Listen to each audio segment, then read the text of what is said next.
Polling రోజు హింసకు సంబంధించి హింస జరుగుతుంది అని చెప్పినా పట్టించుకోలేదు.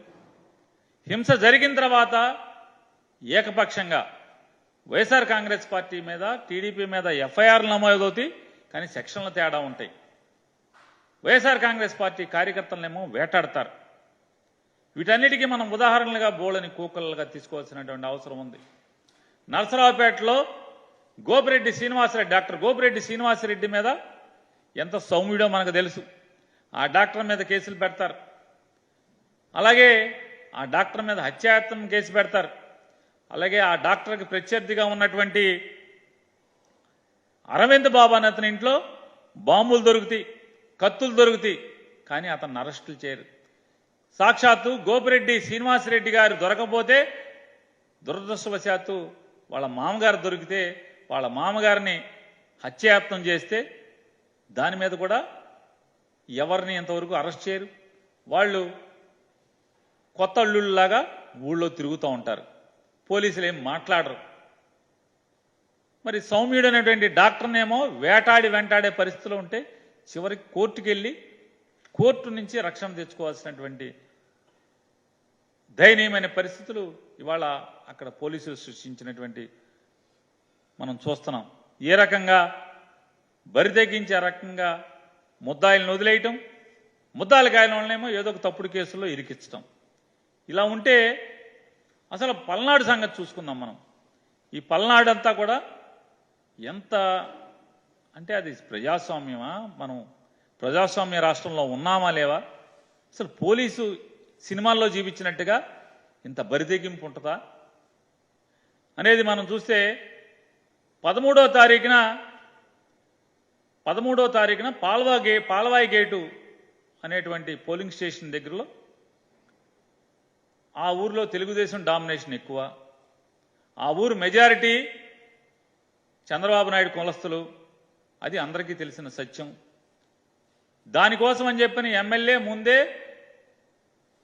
పిన్నెల్లి రామకృష్ణారెడ్డి పలు దఫాలుగా ఎస్పీ గారికి, డిఎస్పీ గారికి, ఐజీ గారికి, డీజీపీ గారికి, ఎలక్షన్ కమిషన్కి అందరికీ కూడా పిటిషన్లు సమర్పించిన అయ్యా మాచర్లలో మరీ ప్రత్యేకించి ఏ ప్రాంతాల్లో, దాంట్లో పాల్వాయి గేటు తదితర ప్రాంతాల్లో, కారంపూడి మండలంలో, అలాగే రెంటచింతల మండలంలో ఎంత భయానక వాతావరణం జరగబోతోంది అని ప్రెడిక్ట్ చేస్తూ కూడా ఆయన పోలీసులకు పిటిషన్లు ఇవ్వడం జరిగింది. అయినప్పటికీ కూడా పోలీసులు నిమ్మకు నీరెత్తినటువంటి పరిస్థితి. ఈ 13వ తారీఖున పాల్వాయి గేటు దగ్గర దళితుల్ని కానీ, వెనుకబడిన కులాలను కానీ, ముస్లింలను కానీ వాళ్ళందరినీ కూడా ఓటింగ్కి రానివ్వకుండా పోలింగ్ స్టేషన్ బయట దౌర్జన్యకాండ సృష్టిస్తుంటే అక్కడ ఆ వీడియోల్లో ఆల్రెడీ ఇప్పటికే చాలామంది మా వైఎస్ఆర్ కాంగ్రెస్ పార్టీ వాళ్ళు వీడియోలు ప్లే చేశారు. ఆ వీడియోలో పాల్వాయి గేటు బయట జరిగినటువంటి విధ్వంసకాండలో అక్కడ ఒక పోలీస్ ఇన్నోవా ఉంటుంది. ఆ police Innova ACP Supraja, Guntur ACP Supraja గారి ఇన్నోవా అది. ఆవిడ అక్కడే ఆ సంఘటనలో ఉంటారు. ఆవిడ ఎవరిని కూడా చెదరగొట్టరు. మరి పోలీసులు గాల్లోకి ఫైరింగ్ జరపరు, లాఠీ చార్జ్ చేయరు.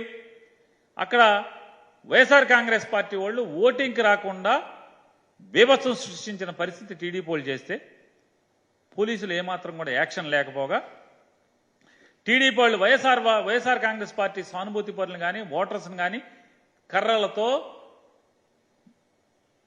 రాడ్డులతో తరిమి కొట్టినా కూడా పోలీసులు అక్కడ ఉన్నటువంటి ప్రత్యక్షంగా వీడియోల్లో సుప్రజ అనేటువంటి పోలీసు అధికారి కారు కూడా అక్కడే ఉంటుంది ఆ వీడియోలో.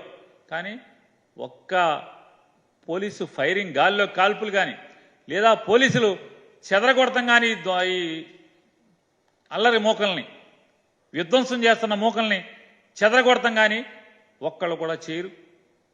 చెయ్యకపోగా అక్కడ యాక్షన్ ఉండదు, ఎఫ్ఐఆర్ నమోదవదు, కేసు ఉండదు, అరెస్టులు ఉండవు వాళ్ళందరి మీద.